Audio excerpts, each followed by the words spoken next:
Hi, Vara. Hi, Lynn. How are you? I'm really good. I had a nice, relaxing day. How about you, Vara? Been busy at work? Yeah, today wasn't that relaxing. There was a Yeah. lot happening, but Sorry, what was that? there was a lot happening. A But lot happening. I've I managed to keep myself together somehow. But Nice, I was nice. really looking forward to come to the meeting. Can you stop sharing, Lynn? Yeah, good idea. Hi, now I can see you much bigger. Welcome, everyone. Nice to see you all, even though we were just seeing your name. But at the end, we can see more if you wish. And one second, our video is doing some drama. One second, Lynn. Let me Was see. it?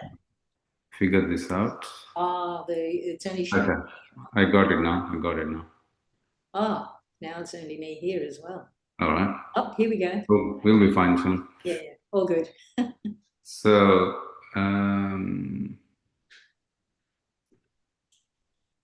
one second, sorry. I'm just admitting. Welcome, welcome, those just newly joining in. So we've got a really good video for tonight. Yeah, I was thinking, Lynn, I was listening, how we do a bit more, Yeah, bit of planning and figure out which speech to play and so on. So when I was listening to that excerpt of the speech that we're going to play, yeah, so now, I migrated from India to the West 20 years ago. mm-hmm. And I said, oh, sort of the dream of progress, right? Like, yeah, it's progression to acquire things, do get a bit more comfortable and so on. And then I was listening to the Shri Mataji speech. I figured, like, we have so much more comfort than our ancestors. And I mean, even in my own life, when I see, we definitely have more comforts than when I was growing up with my parents. Yeah, or even much more than, like, for me when I was in my 20s. You live Spartan, in a Spartan way, especially if you've moved away from home as we do in the West. We don't stay at home with our parents, and so you live in a Spartan way. Yeah, Whereas, and now you have a machine for bread, you have a machine for yogurt, you have a machine for yeah, cleaning, you have a machine for you have a everything. whole kitchen for gadgets, Yes, plus right. a regular You have kitchen. a machine for other machines, that sort of thing. And then, so you see, even though we are more comfortable, we have so much more. We see people in power trying to wage wars, and then we can see, oh, I'm a good person. These people are in politics. They are the baddies, and I'm good. But even if I want to say it like that, I'm thinking, well, I have this personally. I seem to have this insatiable hunger for gathering matter, Yeah, and it still is not satisfying. you know and I'm thinking, this is probably what, um, I could say has been one of the solutions that Sahaja Yoga offers. The Shrimataji is able to figure out, what wires need to be connected within ourselves to manage it. I mean, clearly, personally, I'm not really up there yet, where I can stop thinking about matter. You still have to pay the mortgage and all that sort of stuff, but still to be balanced, even all that is happening. and the peace doesn't come until you have the satisfaction.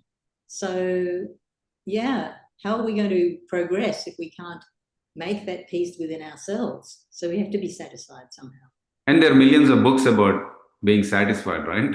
Yeah, And they yeah, don't seem to be working. I mean, if all the books, people were to read all the books available about peace and quiet, um, there should be a lot more people who are peaceful. At work, I notice, some little thing happens and then everything is up in the air and there is this commotion and so on.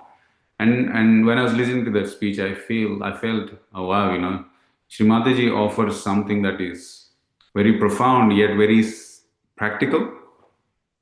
Did you ever get that sort of feeling? well, and also even the slight desperateness when we see the supposed lack of progress that we have after so many years, but it's all of us, so that it's a collective thing.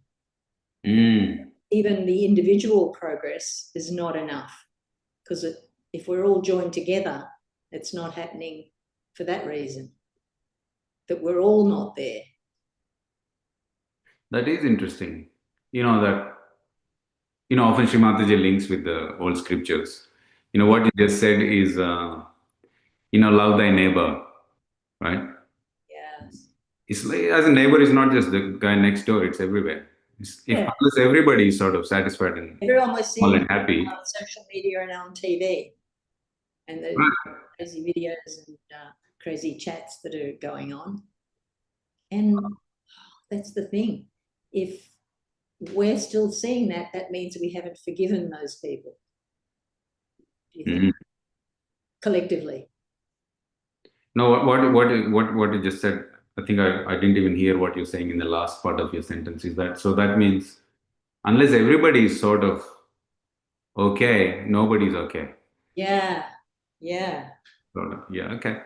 So should we listen to Shri Mataji's speech now? Yeah, let's do that. Just get us in the mood. So this speech is going to be for 18 minutes, folks. Yep. Usually we stop at 10, 11, but I just feel so many of us have been coming to these sessions for so long. I have assumed that we will be able to hold our attention for 18 minutes. Yeah. And just one practical tip is, when we're listening to Shri Mataji's speech, it's very good to put our hands on the lap and like that, and try and close your eyes, or you can, or if when you close your eyes and the thoughts are taking you somewhere, then you can just open your eyes and look at the video and so on. But don't beat yourself up if you feel that you have lost that few minutes of attention or anything like that. Just as much as you can, please to listen to it without being too critical of yourself. Okay. All right. So this was a speech in 1990, 16th March 1990, in Australia. So we'll share that for you. And there's another one, I think it's the next day. So she says, I'll tell you tomorrow. Okay. That one's really good too. So I was thinking, we'll line that up for next week. And if you want to hear the rest of the talk, we can give you the link in the chat as well. Oh, yes. If you don't mind sharing it in the end, Lynn. Yeah. Okay.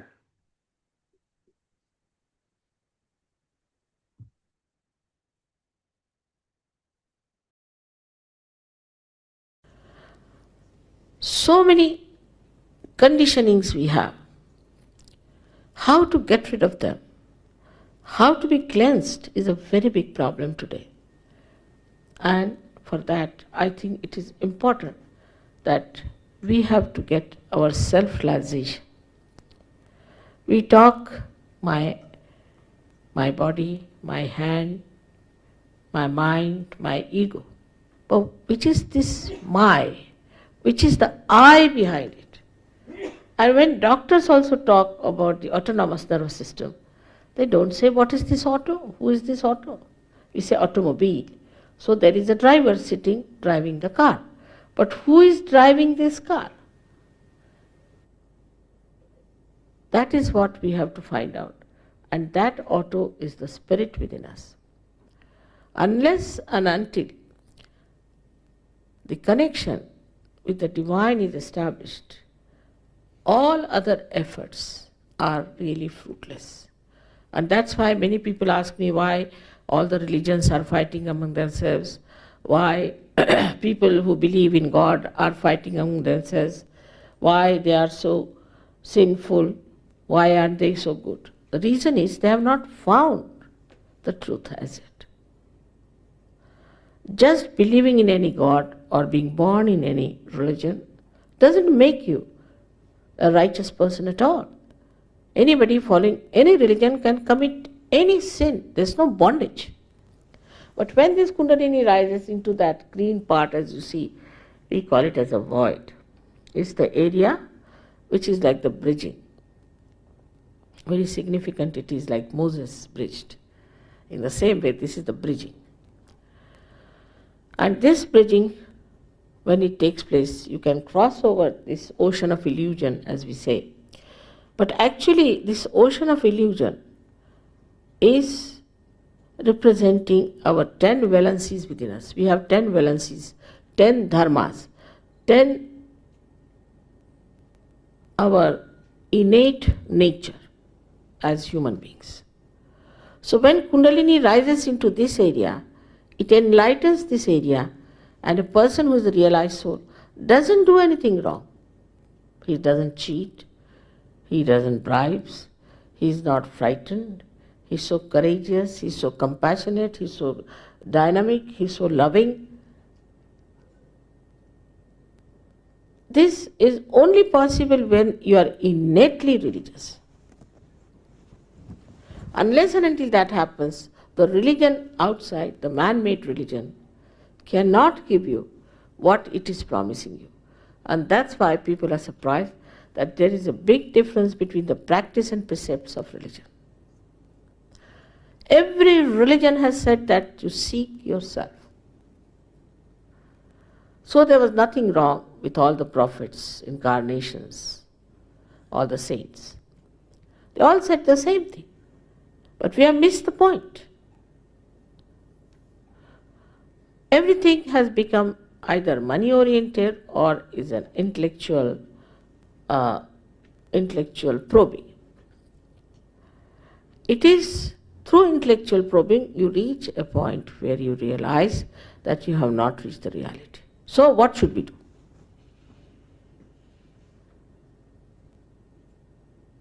And this is a very great gift of modern times, which was promised long time back. It's described already in our Puranas that at the time, these modern times called as Kali Yuga, the Parama Chaitanya or this all-pervading power will become active. Means there is Kruta Yuga, it will become active. And through it, thousands of people will get their realization. Even in the Bible, they have said that it's quite a limited number. John has written in his Revelation, it's quite a limited number, but we have already crossed that. And so many people have to become realized souls. It's very important today, and it's so easy. Sahaja. Saha is with, Ja is born. Born with you is the right to become one with the divine, united with the divine, that is yoga. Yoga is nothing but to be united with that divine power. That's what yoga is. All other things are subsidiary. This union brings forth new dimensions on our central nervous system. As an evolution, we always develop a new dimension. By this, you develop a new awareness of collective consciousness, by which you can feel other people, their centers. Sitting down here, you can feel the center of somebody who is dead. Even you can feel his centers and find out what he was. Was he a realized soul or not? You can find out about anybody, whether he was a realized soul or not, sitting down here. You have to just think about it, put your hands. If you are a realized soul, you can feel on your fingertips what is the problem. And somehow if you know how to correct those problems, you get rid of your own diseases and the diseases of others, your own problems and the problems of others. First you enter into a state of mind which we call as thoughtless awareness.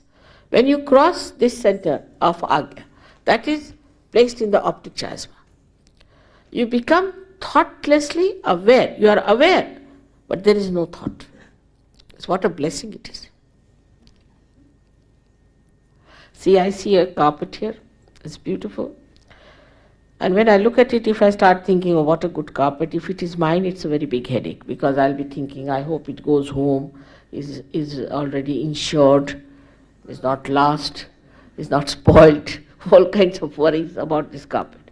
Thank God it's not mine, so I look at it. Still I start thinking how much I should pay to get it, from where can I get it. All these thoughts come in. But if I look at it without any thoughts, then the joy of its creation, to whosoever it may belong, so called, starts pouring on me like beautiful flow of joy. Whatever the artist has put into it, all his joy starts pouring. That peace and that joyous feeling within me when I don't think about it. Thinking makes a person mad, creates lots of problems. Too much thinking is wasteful also. As I'll tell you about the second center we have here tomorrow, about the second center, that by thinking how many diseases you get. The other day I was in a radio station, and the gentleman was asking me, how can I get rid of my diabetes? You say that by thinking it happens. I said yes. Because in India, if they have to take tea in a village, the sugar is put so much that the spoon must stand at right angle. And nobody gets diabetes. But people who are sedentary, planning too much, mostly say bureaucrats, diplomats, politicians, they are very vulnerable. What is the reason for that? Which I'll explain to you tomorrow, how we get all these diseases, because we think too much and we cannot stop thinking.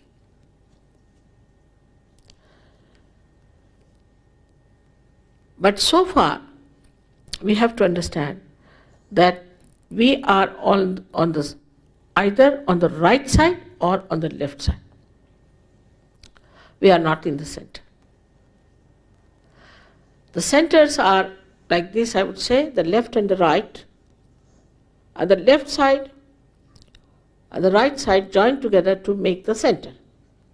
Now supposing you are right-sided, means you are using too much of your physical or mental aptitudes. You are planning for future. You are very futuristic.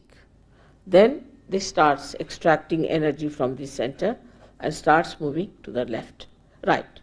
Starts moving to the right. At the same time, if something happens on the left side and you get a jerk, it is broken, then you are vulnerable to diseases which we call as psychosomatic, because this is the one is the somatic and this is the psycho. And these diseases cannot be cured, because if somebody is a doctor, then he doesn't know about psychology. Somebody is a psychologist, he doesn't know the medicine. We have doctors for one eye and another doctor for another eye. We have gone to that limit of specialization. This is the science of integration. It's not a science of specialization, but integration. Because this is one body, which has got the nose, eyes, ears all stuck to one body. And this is one personality. And we have to deal with this personality as a whole. But if we start treating it like one for the nose, one for the ears, it's not going to work out. So when this Kundalini rises through these centers, it brings them back to normal, to the balance, integrates them, one with another and connects them with the mains from where the energy flows inside. And that's how you become very dynamic. You don't get tired. You feel very young. You never feel your age. And you are extremely compassionate and kind. And you love to do good to others. It is so much I have to tell you. Now, Sahaja Yoga is working in 40 nations and working out very well. The most surprising place was USSR. And now the people are saying, Mother, you have been working for 20 years in the West and only you went last year to USSR and you have more Sahaja Yogis there than you have all over the world. Not in India, we have many more, of course, because they know about it. They were not ignorant, so it's all right if you forget India.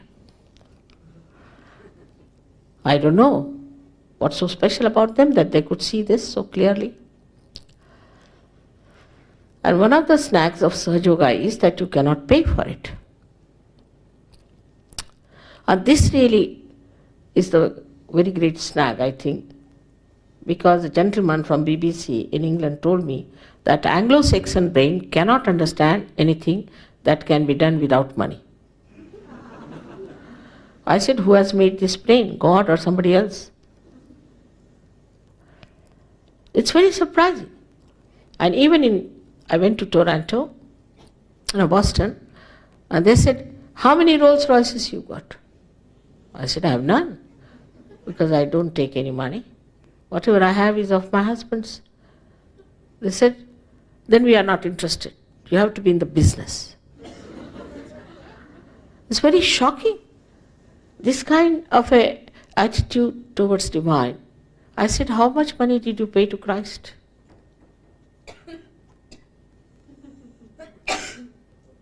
Today also there was a question from a radio. They asked me, you don't take any money, then how do you travel? I said, so far, for quite some time I was traveling with my husband's money, no doubt. But now we have so many Sahaja Yogis and they have some self-respect. And they don't pay me, they pay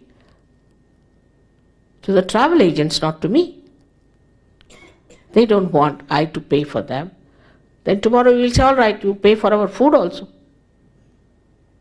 I mean, any self-respecting people can understand that. So if somebody does not take money, they go to that limit that even I should pay for their salvation, coming to their place, I should pay for the hall, I should pay for everything. This kind of a brain, or it's not all of you are not Anglo-Saxon, I hope so. I can't understand. And that's why it has not come up to the point where it should have. On the contrary, I must say, Russians are very brave people.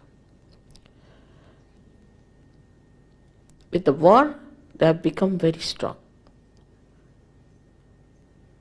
On the contrary, in other countries I have seen with the war, they have become very nervous, very frightened. And immediately they took to Sahaja Yoga for one point that you cannot pay for it. They could see it, that you can't pay because it's a living process. It's such a wisdom that clicked.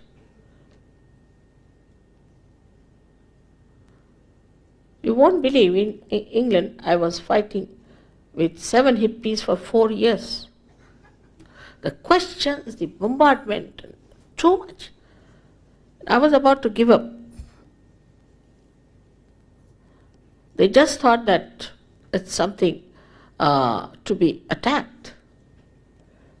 And that's the reason they attacked all the saints, all the incarnations, and all the prophets.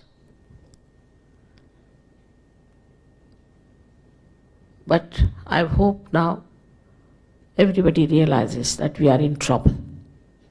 We are all in trouble. We don't know what's going to happen next day.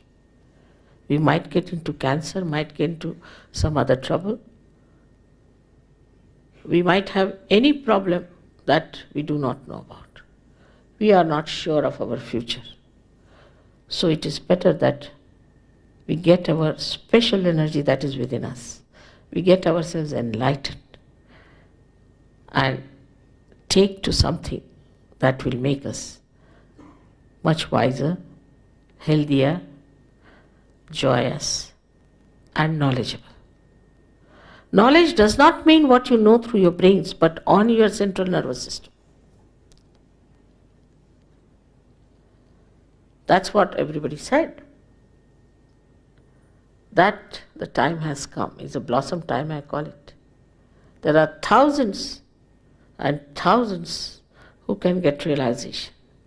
It's such a great blessing that we could have our mass realization. On the tree of life, there would have been only 1 or 2 flowers to begin with. But today I call it a blossom time. It's actually the day of judgment. But blossom times seems better to say, is more promising. I hope tonight we all will get realization and enjoy ourselves. May God bless you.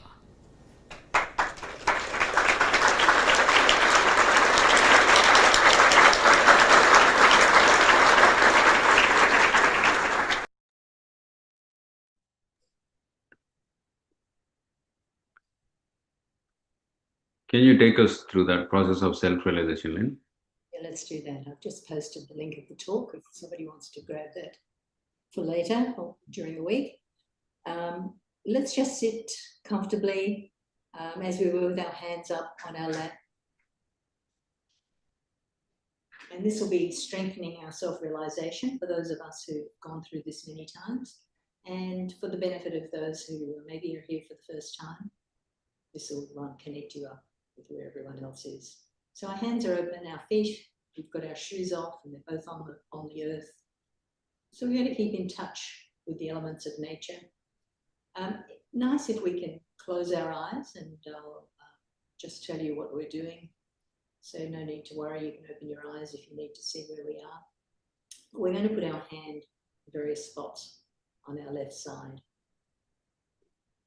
And then we're going to ask for that silence and that meditation and the connection with the divine power up here at the seventh center. So let's just start. Eyes are closed and we'll be at position number 1 with our right hand on our heart.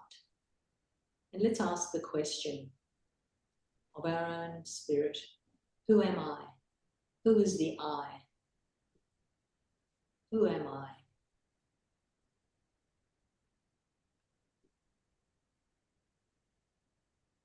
Just taking a few deep breaths and just let that question just settle within us.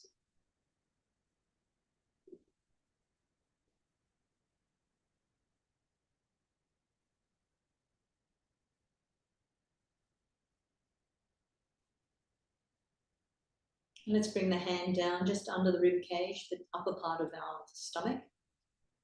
And another question to contemplate is, am I my own master? Am I master of myself? And that question brings a few more things to think about. Am I just listening to what other people expect of me? Or am I my own master?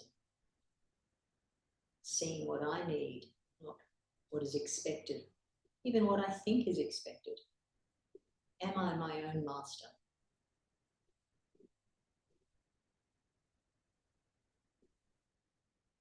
And now let's take the hand down to where the body and the leg join. So it's the left hip really.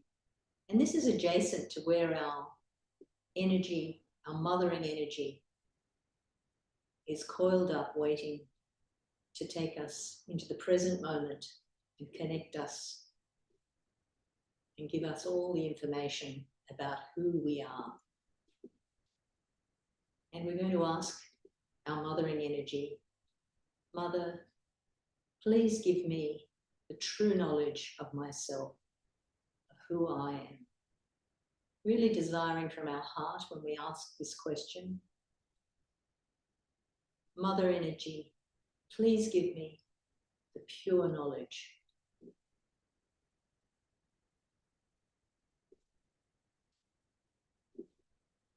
And what we're doing is awakening also our pure desire to connect with this energy and find who we are, really.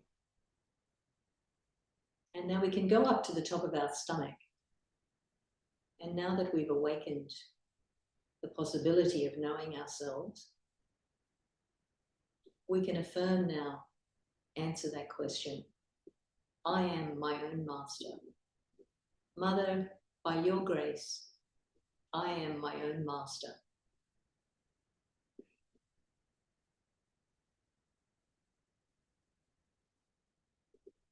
Just let that settle within you.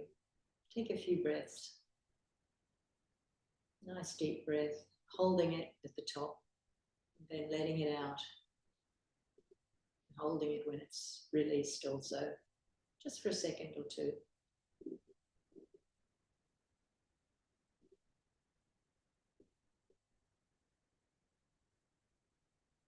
I am my own master.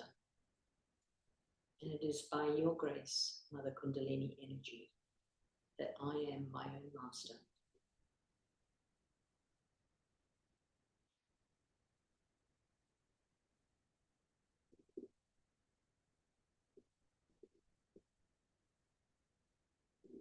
And with this realization, we need to take the time to really see what we need to do to be our own master.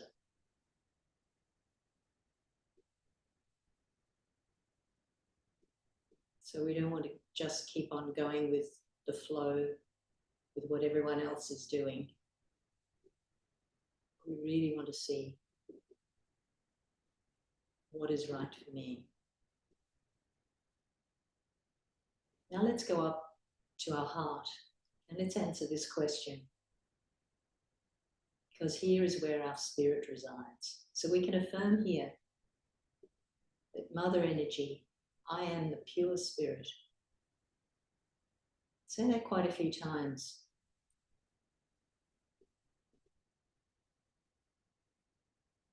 Still breathing deeply.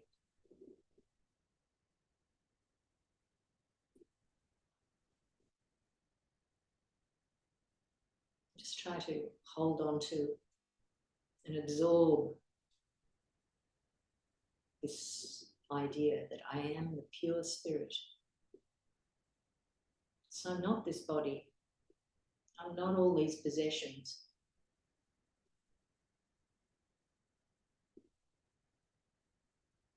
I'm not all the thoughts even. I am the pure spirit.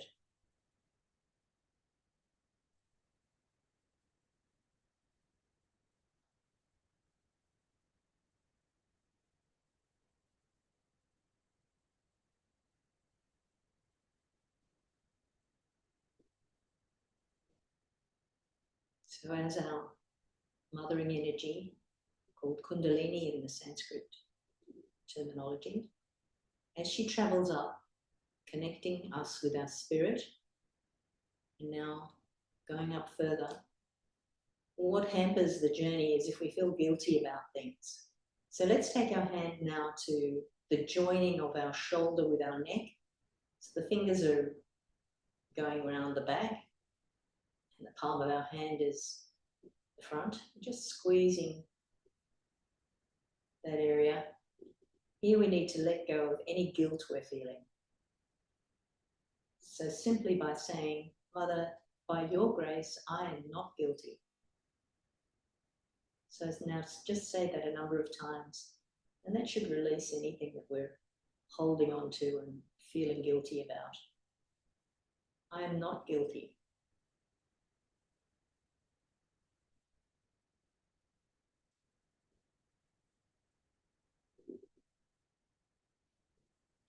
Just give it a bit of a squeeze. let the deep breath release all of that tension.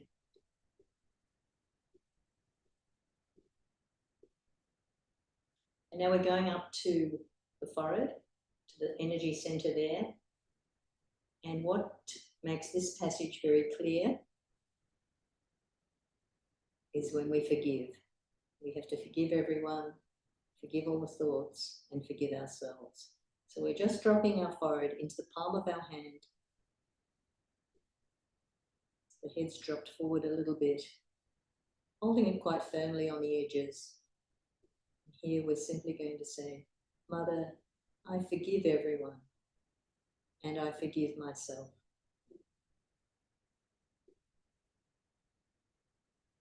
So our mothering energy will help us to do that. Try not to think of anything or anyone. But of course, if it just pops up in your mind, you just say, I forgive. I forgive.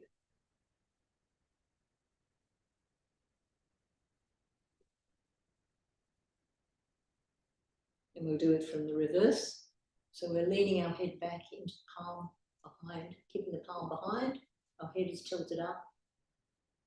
And if I was saying, Mother, if I've made any mistakes, knowingly or unknowingly, please forgive me. You know, just let all of that worry. Please forgive me. And of course, we are forgiven.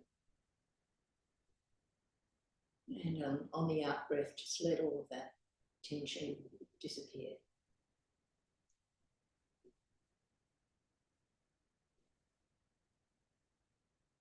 Now, with our head feeling much lighter, we can take the palm of our hand. So we're pushing the fingers back and with our head just slightly forward so that we can push the middle of the palm onto the middle of the top of our head. So this is the fontanelle bone area, which was soft when we were children, babies, but it's probably gone hard now. But it will soften up. So we're pushing down the center of the palm on the center of the top of the head and just massaging the scalp, turning it in a clockwise motion. And here we're asking from our heart. We can ask either, please give me my self-realization, or please establish and strengthen my self-realization. So either one you can say. Please give me my self-realization. Really desiring from your heart.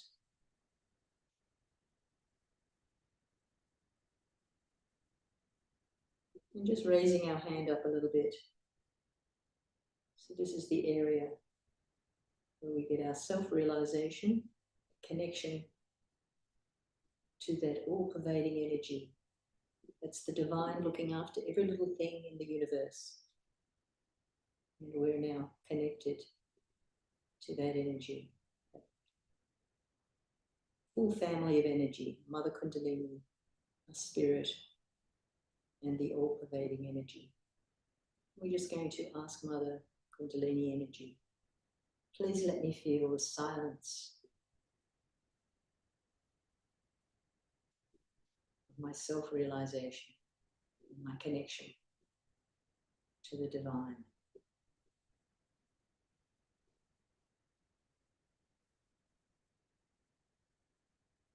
Just feel with your other hand, the left hand, bring it close to your head, take it up.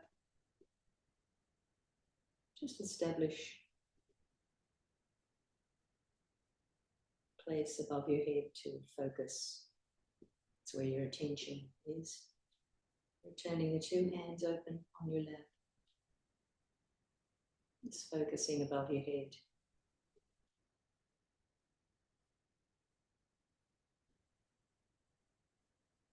On the in-breath, you're feeling that desire.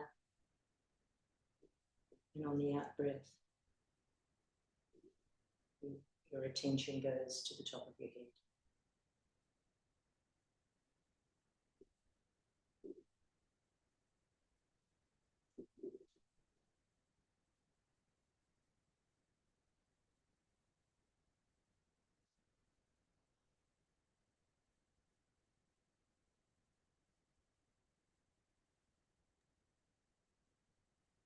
We'll continue to keep our eyes closed with our attention on top of our head.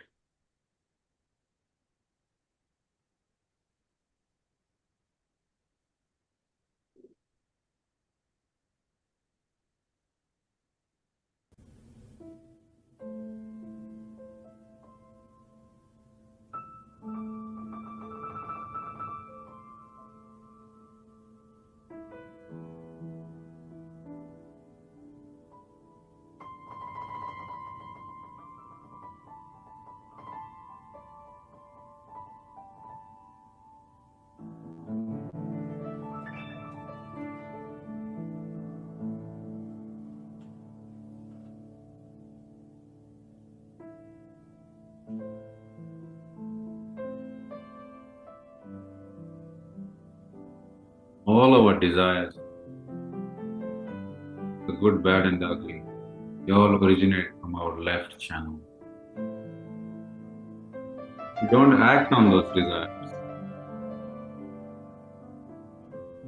The earth's gravity just pulls them. So what we can now do is to drop our right hand, left hand on the lap and right hand, drop it towards Mother Earth. If you're sitting on the floor, you can nicely put your palm on the earth.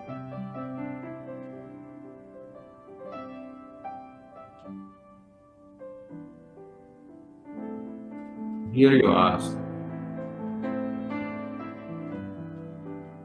"Oh dear Mother Earth,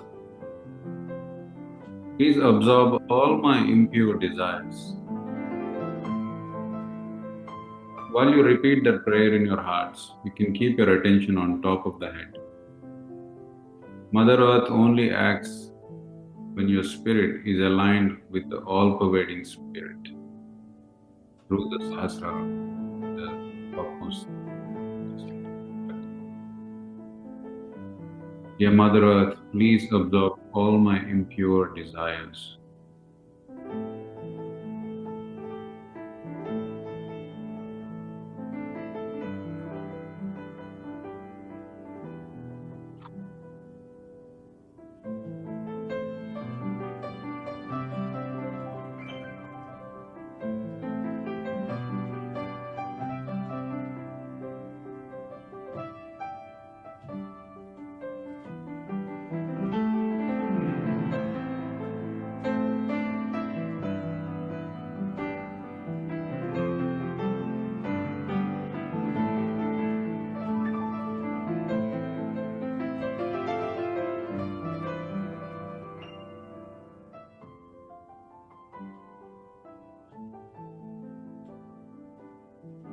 Dear Mother Kundalini, by your grace, please establish yourself on my Sahasrara, on top of my head.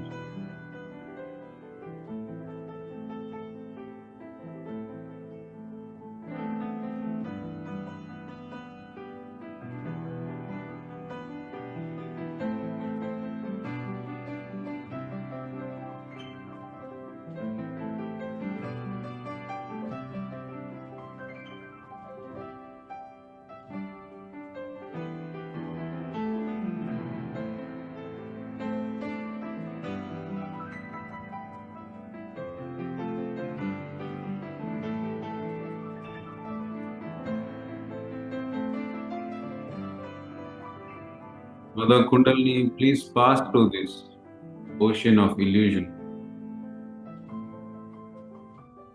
and please bring me into the reality of yoga, the union of my spirit with the divine.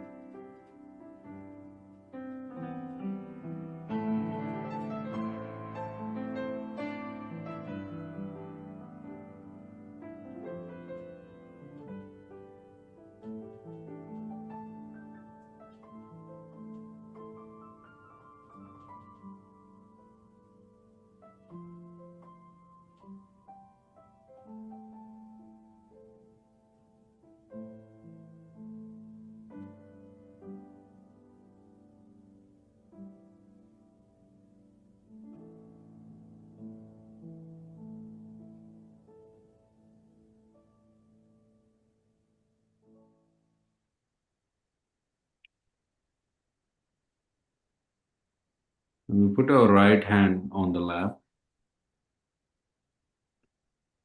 and left hand towards the sky.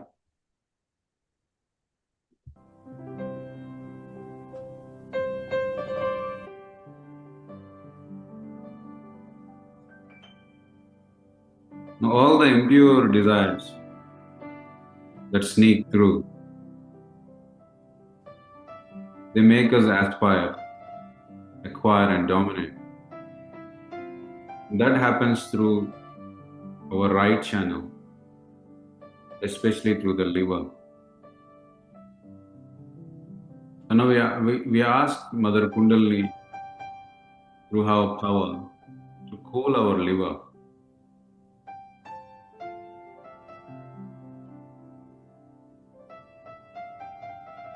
So while still keeping our attention on Sahasrara, the top of our head, we ask, we pray,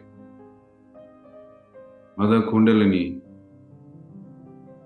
please give the coolness of the Himalayas to my liver.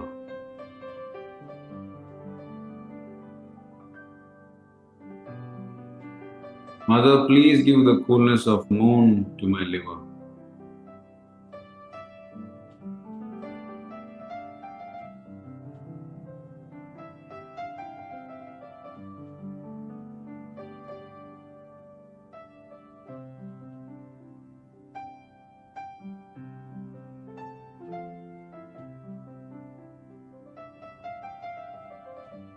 Mother, please give me all the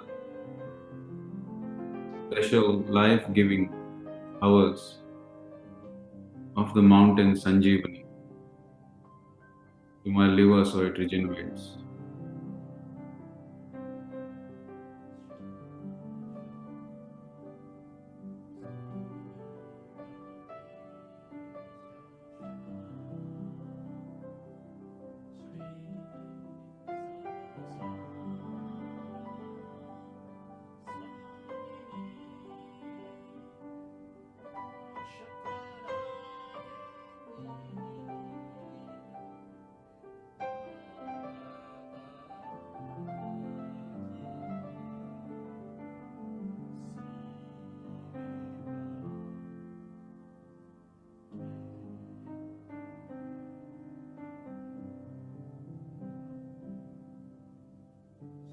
When the liver gets busy in cooking all our impure desires, it emits heat. And that is why we are holding our left hand towards the sky, so that all the heat of the liver is released.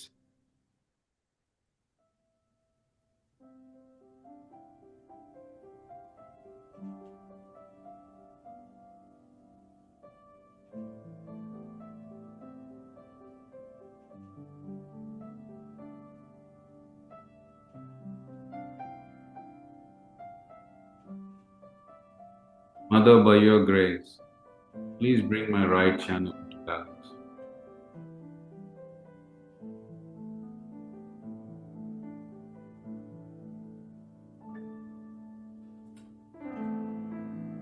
Observe what is happening on the right arm.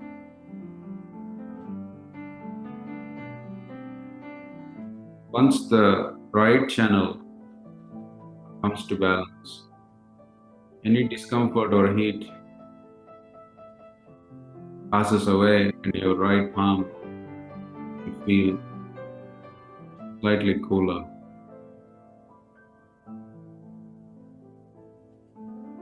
We can place our left hand back on the lap. Let's bring our right hand to the top of the head, press it down. And once again, we express our ardent, pure desire. Mother Kundalini, please Mother Kundalini, establish yourself in my Sahasrara.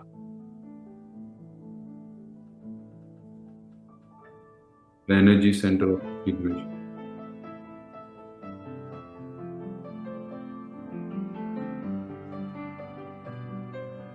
We place our hand back to the lap and sit in quiet meditation.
For a moment, let's acknowledge the peace that we're feeling in our hearts and on top of our head.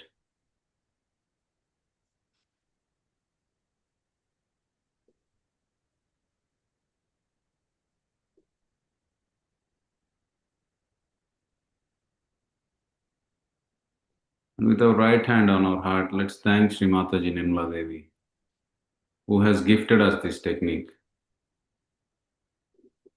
without expecting anything back from us. You can simply say, Shri Mataji, thank you very much.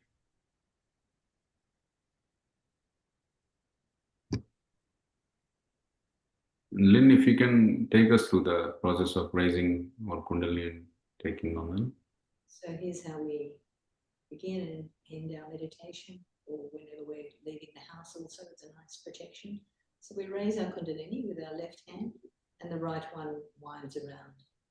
That's our right side, giving our right hand something to do, tying a knot at the top of our head. Do it a second time. 2 knots for the second time.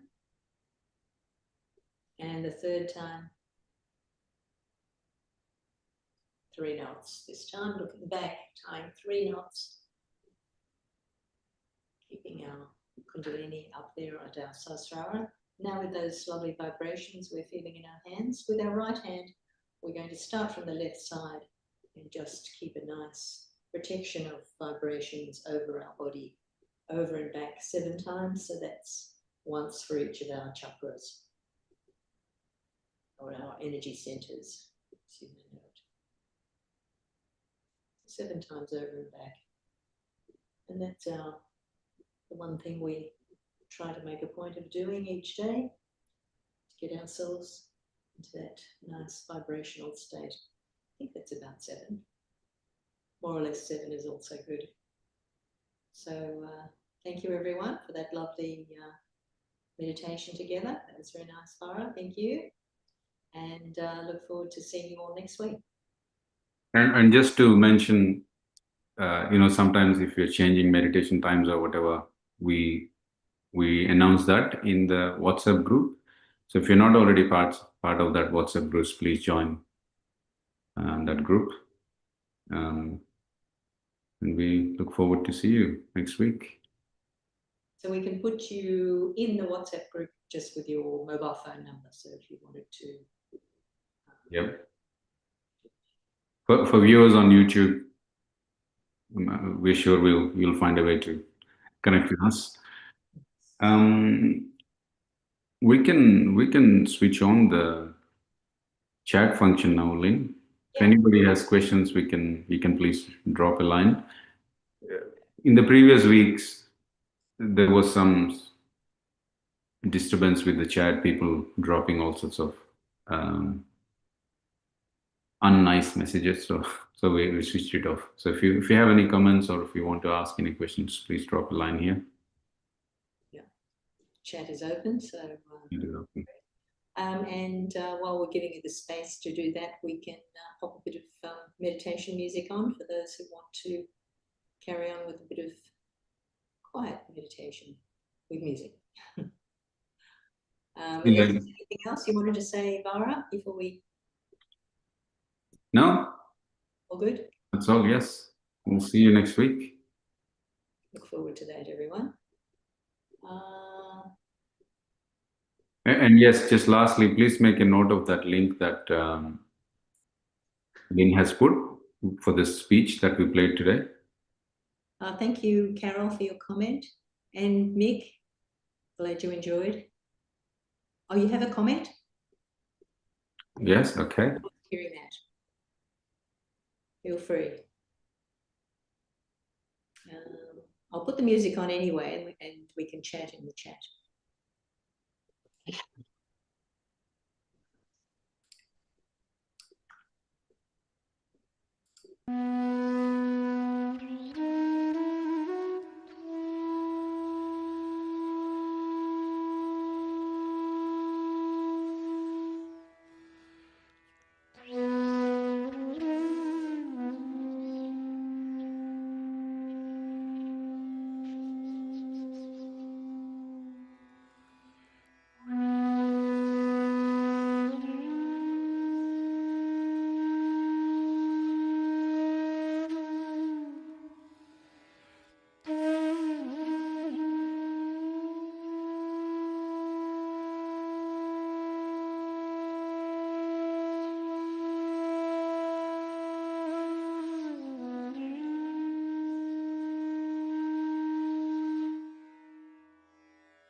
Thanks, everyone. Good night.